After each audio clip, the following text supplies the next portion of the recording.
Hello everyone, I am Jyoti Jha and welcome to NCERT the mind. तो आज हम लोग पढ़ेंगे क्लास 7 की हिंदी बुक बाल महाभारत कथा का 32वां अध्याय 12वां दिन।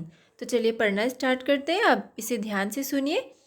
युधिष्ठिर को जीवित पकड़ने की चेष्टा के विफल हो जाने पर अंत में यही निश्चय किया गया कि अर्जुन को युद्ध के लिए ललकारा जाए और लड़ते लड़ते उसे युधिष्ठिर से दूर हटाकर ले जाया जाए।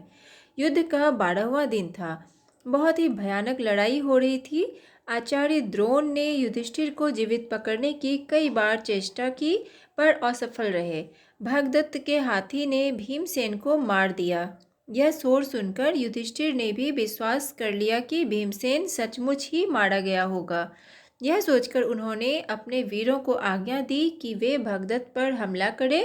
इधर युधिष्ठिर द्वारा भेजी गई कुमुक आ पहुंची थी और वृद्ध भगदत्त को चारों तरफ से पांडव वीरों ने घेर लिया था। उधर दूर अर्जुन संसप्तकों से लड़ रहा था। अर्जुन के पहुंचते ही पांडवों की सेना में नया उत्साह आ गया। हाथी पर सवार भगदत्त ने अर्जुन और श्रीकृष्ण दोनों पर ही बाण बरसाने शुरू किए। भगदत्त ने एक तोमर अर्जुन पर चलाया। तोमर अर्जुन के मुकुट पर जा लगा। इससे अर्जुन को बड़ा क्रोध आया। उसने अपना मुकुट संभाल कर रख लिया और बोला, भगदत्त, अब इस संसार को अंतिम बार अच्छी तरह से देख लो। यह कहते कहते अर्जुन ने अपना गांडीव तान लिया। अर्जुन द्वारा छोड़े गए बाणों से भगदत्त का धनुष टूट गया। तरकस का भी यही हाल हुआ। अर्जुन ने भगदत्त के मर्म स्थानों पर भी बाण चलाकर उन्हें छेद डाला।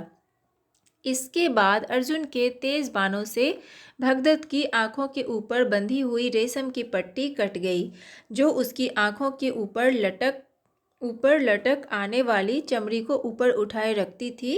इससे भगदत्त की आंखें बंद हो गई। उसे कुछ भी सूझना बंद हो गया। वह अंधेरे में मानो विलीन सा हो गया। थोड़ी ही देर बाद एक और पैने बाण से उसकी छाती भेद डाली। भगदत्त को गिरते हुए देखकर कौरवों की सेना मारे भय के तीतर बीतर होने लगी। किंतु शकुनी के दो भाई वृषक और अचक तब भी विचलित न हुए और जमकर लड़ते रहे। उन दोनों वीरों ने अर्जुन पर आगे और पीछे से बाणों की वर्षा करके खूब परेशान किया।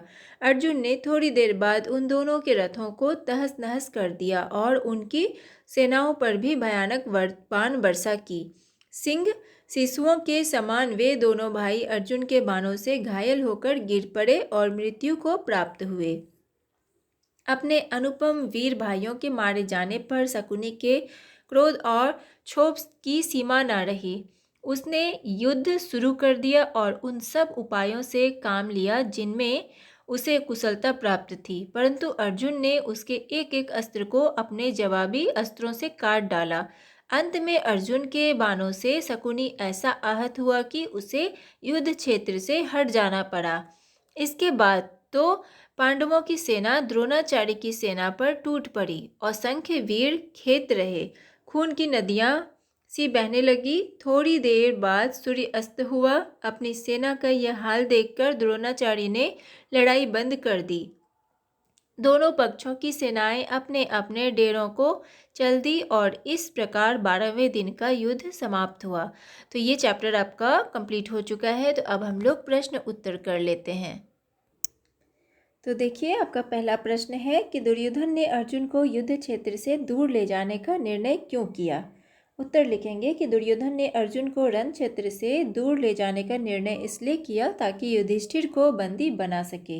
दूसरा प्रश्न, 12वें दिन युद्ध में क्या अफवाह फैल गई। उत्तर, 12वें दिन के युद्ध में यह अफवाह फैल गई कि भगदत्त के हाथी ने भीम को मार गिराया।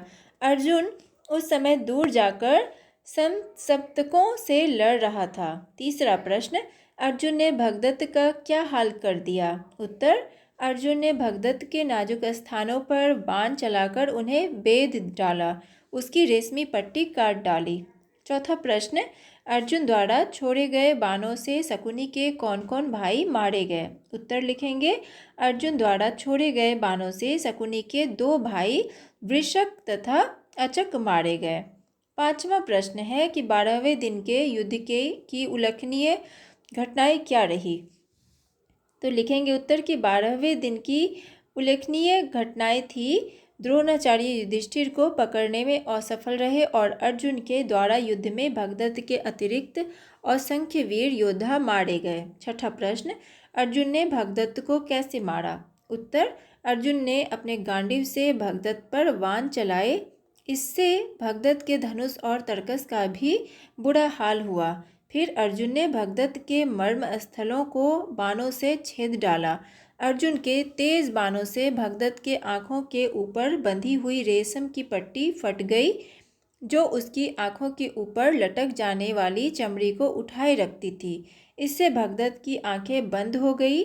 उसे कुछ नहीं सूझने लगा, वह अंधेरे में खो गया। फिर अर्जुन ने एक शक्तिशाली बाण से उसकी छाती बेध डाली, जिससे भगदत्त गिर पड़ा और उसकी मृत्यु हो गई। तो ये आपका चैप्टर और प्रश्न उत्तर दोनों कंप्लीट हो चुका है। तो आपको कैसा लगा मेरा पढ़ाना मुझे ज़रूर बताइए, और अच्छा लगा हो तो मेरे चैनल NCERT द माइंड को लाइक सब्सक्राइब कीजिए और पास में दिए गए बेल आइकन को भी प्रेस कर दीजिए, ताकि मेरे सारे वीडियोस आप तक पहुंचती रहे। और आपको जहां कहीं भी समझने में परेशानी हो रही हो तो आप मुझसे कमेंट के द्वारा भी पूछ सकते हैं। तो चलिए मिलते हैं अब हम नेक्स्ट वीडियो में। तब तक के लिए bye, take care, thanks to watch my video.